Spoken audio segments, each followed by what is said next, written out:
I see this beautiful young lady. How are you, Shameen? Shameen? Yes. I'm fine. I'm happy. I'm excited to be here.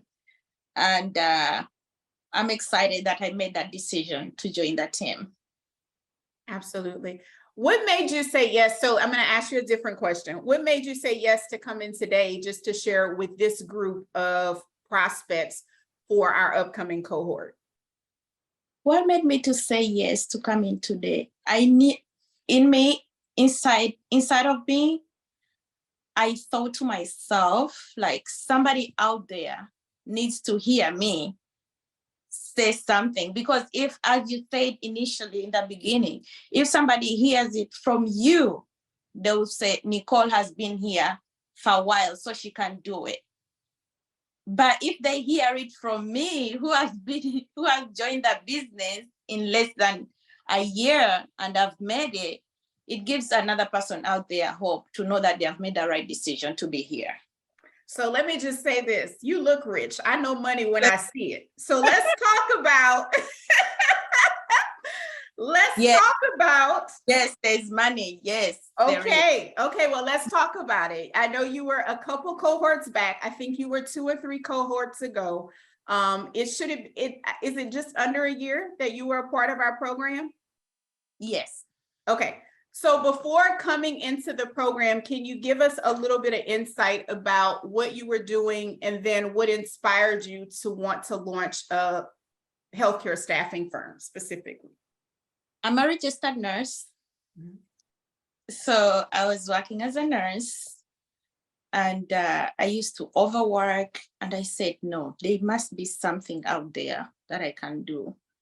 So one day I just decided to open up an agency, but I didn't know what I was doing. So I registered and I kept it.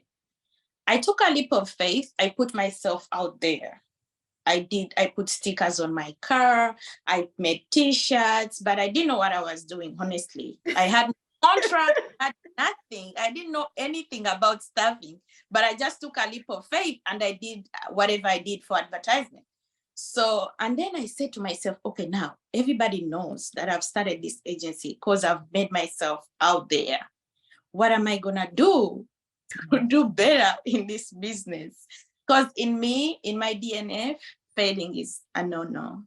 That's what I always tell myself. I have to win. If I come out, I'm coming out. And I have to get whatever I want to get.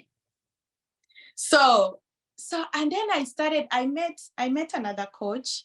She was doing more of home care.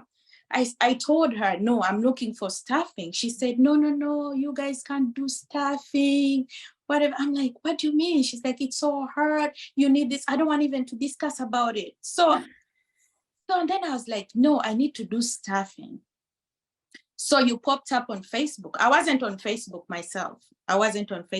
So one day I just opened up Facebook. I never had Facebook in my entire life. So I just opened up Facebook. So as I was scrolling down, because even on my Facebook, I don't have my photos there, none. So I was scrolling, I saw your ad pop up. So I clicked on your ad. So I heard what you were talking. I was like, this is what I was looking for. So I signed up, and then the rest is history. The rest is history. So I'm going to bring everybody up to speed in just a second because I know you have amazing results. But what was the thing that made you say, right, like, okay, here is an ad on Facebook. Like, what was that like for you? Because again, there's a ton of stuff on Facebook. So what made you say, like, this is my time, this is my opportunity, like, I'm going to invest in myself, and I think there's something to be learned here. Like, what happened for you? Personally, I don't believe in coincidences. I don't believe in luck. I don't believe in coincidences. So you popping up in my Facebook that I never had, that had just opened up, and this is what I was looking for. I said, this is an answered prayer. That made me sign up. Absolutely. And then you went through the challenge and went through the process and joined. Which cohort were you in? What day did you join? Do you know what month? Was it in March or April? I think. Yeah, because I think it's a little under a year. Yes. Okay. And now, can we tell everybody, we'll get back to this, but I was like, she has 55 employees. Um,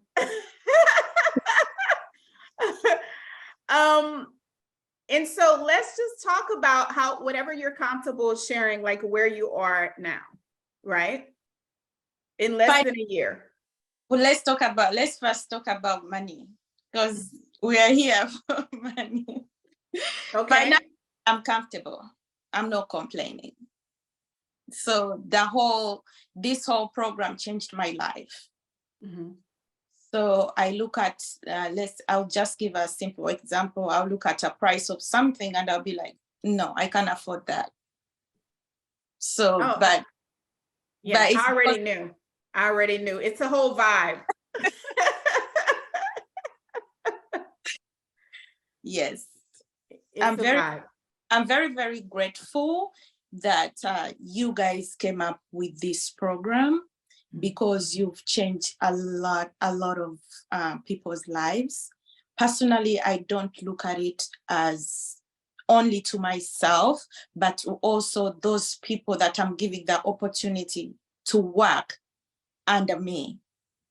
So this whole thing is a blessing to a lot of people. Absolutely. Absolutely.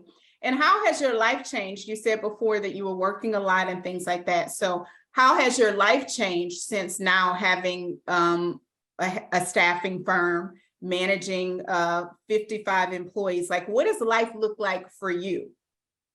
To be honest with you, I'll brag a little bit. I'm a nurse, but I go mostly to my office, so I work home. And whenever I get bored is when I can say, oh, let me just go and do a little bit of nursing, just to talk to people and stuff like that. But I'm comfortable with or without me going in. Absolutely. And were you let's just talk about all of did you feel fully prepared as you went through this journey and now building yourself and building your agency? Did you feel fully prepared in that process? Because I know a lot has happened between 0 and 55 employees, right? And I'm not going to put like even the money, like I'm not going to put your business out, but I'm doing the math in my head. And so I'm like, were you prepared for the phases that you've went through? To me, knowledge is power. Mm-hmm. First of all, I used to tell Charlene, I used to be very, very uncomfortable talking to people, talking to strangers. I would have ideas, but I couldn't face somebody to tell them. But when you have the knowledge, you have the power and you're unstoppable. No one can stop you. Some of those people, when you go in to get those contracts, some of them, they can tend to kind of want to intimidate you by saying, no, you're asking for a lot of money. But the fact that you know that they need you and you know that the math behind what they are saving and everything, whatever you say, they'll say yes, because they need you. Absolutely. Do you remember hearing me say in one of those trainings that whoever walks in the room knowing what they want has the most negotiating power? Yes, you did mention that. And then you said, you also said, like, just so you know, you go into those rooms, those people need you more than you need them. Right. And some of them, you talk to them, they don't know anything. They don't know anything, but they just know, okay, we need nurses, but they don't know the math behind everything. Right. Oh no, that's too expensive. We don't need staffing agencies. That's too expensive. But if you explain to them, if you get a one-on-one with whoever is responsible to sign those contracts and you show them the math, they'll say, okay, that's fine. We can take you on. Absolutely. Knowledge is power, but education is power as well, because many times you will have to educate your clients. And I've seen so many entrepreneurs walk away from opportunities, and unfortunately, all they had to do was educate the people on the other end. But guess what? When it's just numbers on a paper and you don't understand the methodology behind it, you can't educate them. So that's why you walk away, because you don't even have confidence in the numbers that are on the paper. You don't have confidence in why you're asking for this, or why the contract says a certain thing, why this clause exists. And so that is the importance of education, because Shameen, it does give you the power as well, to be able to educate them. Like you said, they don't know a lot of times. So they're just like, what? Like, no, you're kidding. But if you can sit and educate them and let them know, a lot of times that sways the decision, or it can definitely influence the decision, because there are many variables that they don't consider. And so kudos for you for recognizing and implementing, like just walking this thing out.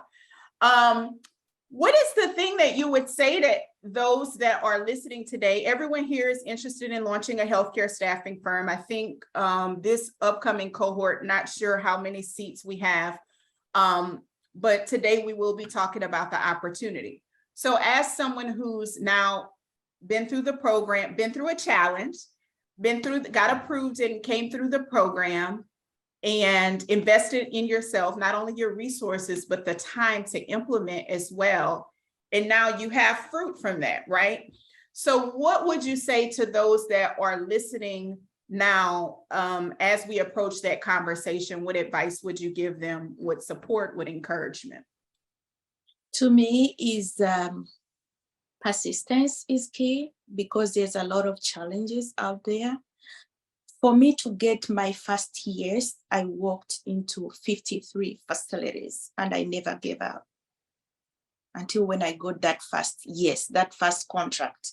So persistence, and also knowing like you should have a reason why you're doing this, not only money. Yes, at the end of the day, we are here to get money, but you should have a solid reason that will keep you going. However much they slam that doors in your faces, that reason should take you to another facility, or to take you back to that same facility to look for a contract. Yeah, you're right. Listen, if somebody, I remember this guy who hung up on me, and we were in a crunch, and I'm like, okay, we got to get a contract. This is a long time ago when I got started, and he hung up on me, and I'm like, hey, it was in, well, I won't say what state it was, because I don't want to brand any state, but they're kind of known for being a little rude, right? And so I called him back, and I was on the phone with someone, and they said, no, I think he hung up on you. And I'm like, I don't know that, maybe we got disconnected. So I called him back, and I started my pitch again and started talking to him about the agency. And guess what? I got a contract. And I think he did hang up on me, but I didn't let myself believe that. I said, he's going to have to tell me no. He's not going to be able to just hang up on me. And he's like, oh, I don't know what happened. But persistence, just like you said, the fact that you keep showing up, right? Eventually, you're going to get a yes. Shameen, thank you so much for, first of all, the work that you're doing. I celebrate you. Thank you for coming and bringing these rich girl vibes, because I feel them. And I just want to share with you to enjoy your success. Enjoy the journey. And we celebrate for you. We celebrate with you. Guys, can we say thank you and throw up some hearts on Facebook? And we look forward to your continued success. As we tell everyone, call us when you hit your milestones, right? We tell 7, 8, whatever it is. We don't want none of your money. We just want to celebrate with you. That's it. Thank you. Thank you so much. Thank you.